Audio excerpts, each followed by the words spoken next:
Jalgpalli maailmameistrivõistlused on peaaegu käes, kuid enne esimest vilet seisab FIFA juba silmitsi vaidlustega selle üle, kes saab osaleda, kes pääseb sisse ja kes suudab endale seal olemist lubada. Alates Iraani rahvuskoondisest kuni Somaalia kohtunikuni, kellele keelati sisenemine USA-sse. Jalgpallis suurima turniiri ettevalmistusi kujundavad juba poliitilised otsused, mis ulatuvad kaugele väljapoole mänguväljakut. Alex Schloss annab teada. See on hämmastav, sest sa ei mõtle jalgpallile. Me kasutame sõna jalgpall, eks, aga selles riigis ei mõtle sa jalgpallile. Maailmameistrivõistlused on peaaegu käes, kuid enne esimest avavilet seisab FIFA juba silmitsi tuttava probleemiga, skandaalidega väljaspool mänguväljakut. Üheks tulipunktiks on Iraan. Protestijad, sealhulgas Iraani Ameerika rühmad ja endised mängijad, kutsuvad FIFAt üles Iraani turniirilt täielikult välja viskama, süüdistades Teherani selles, et nad kasutavad rahvuskoondist kodumaise repressiooni ilustamiseks.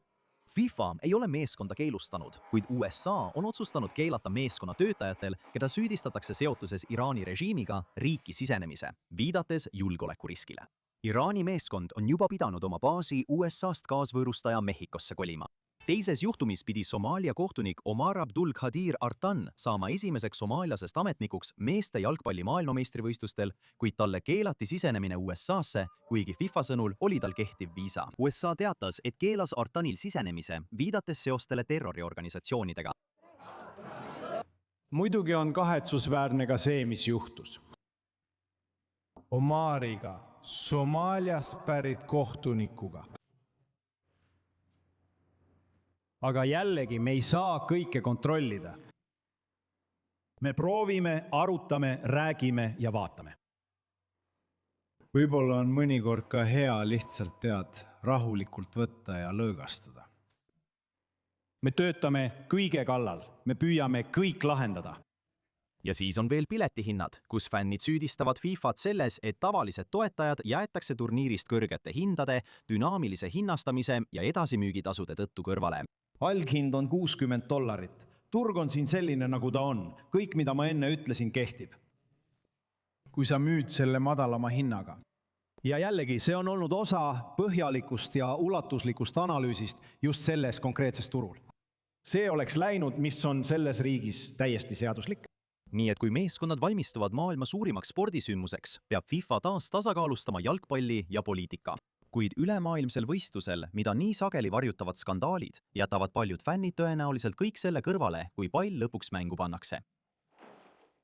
Ja selle teema kohta räägib meiega otseühenduses Washingtonist meie vanem korrespondent Ameerika Ühendriikides Mike Wagenheim. Jalgpalli maailmameistrivõistlused on pidevalt lavaks ülemaailmsele poliitikale ja rahale. Kui palju see mõjutab arutelu maailmameistrivõistluste üle Ameerika Ühendriikides?